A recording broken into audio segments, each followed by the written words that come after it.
The incident with the new frontier hands? No, you need not elaborate. I have been following their progress with no small amount of interest. Brave men and women all. They do our nation a great service. The existence of a fortified outpost in Mordona will do much to dissuade the Empire from trespassing on Kurthus soil. Right glad am I that you have chosen to lend your support to this endeavor. Never let it be said that House Forton does not acknowledge the efforts of her allies, or her debts. 'Twas in the spirit of gratitude that I arranged for sundry supplies to be delivered to Revenant's Toll. That the shipment should chance to be waylaid by heretics is poor fortune indeed. Poor fortune, I say, yet not without precedent. If you would know the truth of it, these incorrigible villains grow more organized with each passing day. This new unity of purpose we attribute to their leader, the Lady Iceheart. But though I have devoted significant resources to the task of identifying this woman, we have yet to learn so much as her birth name. What we do know is that the heretics speak of Iceheart in reverent tones, and would gladly embrace death rather than betray her. Such loyalty is rare indeed, and I fear to imagine what so committed a collective might achieve. The brigands have not yet been so brazen as to risk direct confrontation here in Dragonhead. Some few of their number have, however, been sighted not far to the west of here, and with ever-increasing regularity. A visit to Whitebrim Front may bring you the answers you seek. Will you brave the snows, knowing what implacable foes may lie in wait? Halone's blessings be upon you! Though I take no pride in the admission, many of mine own countrymen are not so well suited as you adventurers to dealing with such foes. Were they dragons, it might be otherwise. But truly, I could not wish for a finer ally. You have done much for my house in the past, and I have no doubt but that I shall have cause to celebrate your deeds again ere long. Should you learn aught of value, pray return to me forthwith. A warm hearth and a warmer welcome shall be waiting for you.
Your return is most timely.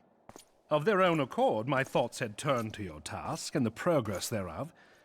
I confess, my imaginings tended toward the grim and bloody.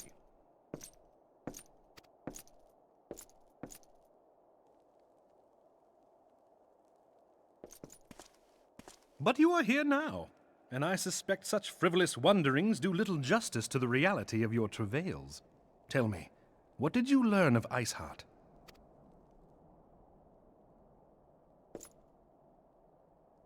Indeed, and this transpired at Snowcloak? Of all the highlands, that towering wall has borne the worst of the region's brutal shift in climate. So inhospitable has Snowcloak become that we have still to survey the area in its entirety. Could its frozen heights conceal the heretics' hideaway? Mayhap a more robust reconnaissance effort is in order. Putting such considerations aside for the moment, we still know far too little of this Iceheart. That she is capable of commanding such a band of fanatics bespeaks natural authority. And no... As much as I would like to fathom this mystery with you, the situation has grown beyond my personal purview. I am bound by duty to inform the Temple Knights and request that they bring this matter to its conclusion. Given the glowing reports the new commander has garnered thus far, I am certain that they can be relied upon to take appropriate action. Though Iceheart's true identity yet eludes us, you have provided us with a point from which to begin. Sometimes it takes but a single stone to prompt an avalanche. On the matter of the stolen provisions, I have already made arrangements for a second shipment to be sent to Revenant's Toll.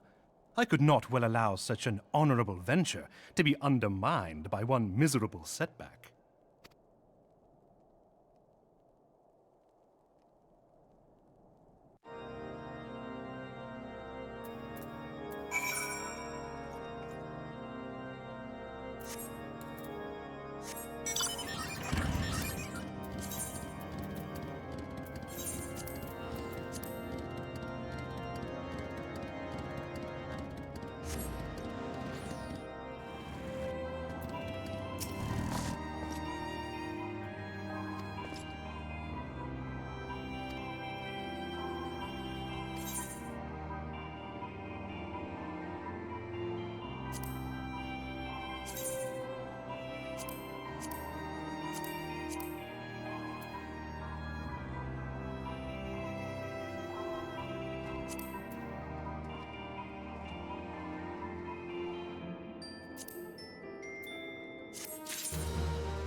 Comrades, your presence here this day signifies the momentous choice that each of you has made. With your strength now pledged to the Scions of the Seventh Dawn, you are beholden to no single nation. You stand as the vanguard for a united Eorzea.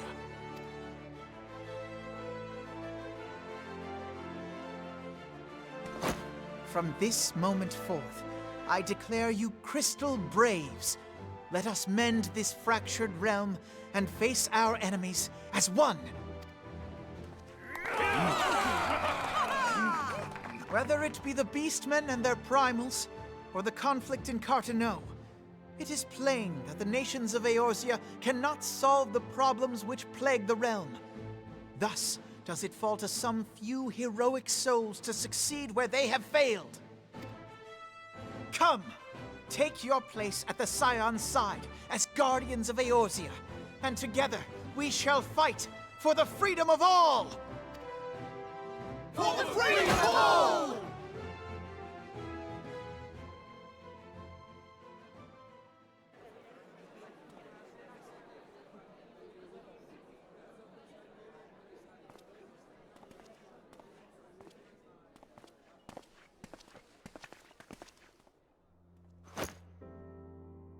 A rousing speech, Alphino. Or should I say, Crystal Brave Commander Leveilleur? Please, Antecedent. The title is honorary. I shall not be leading the troops into battle, as it were. We are of the same purpose. Let us join hands and do what must be done to save this land. The Scions stand ready.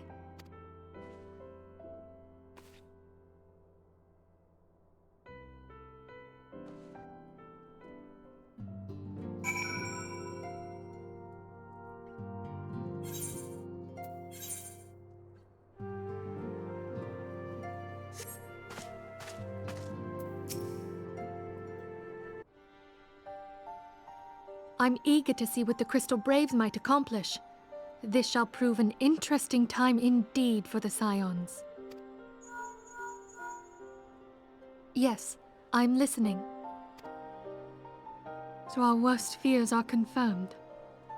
The entire Isle. Such power defies comprehension.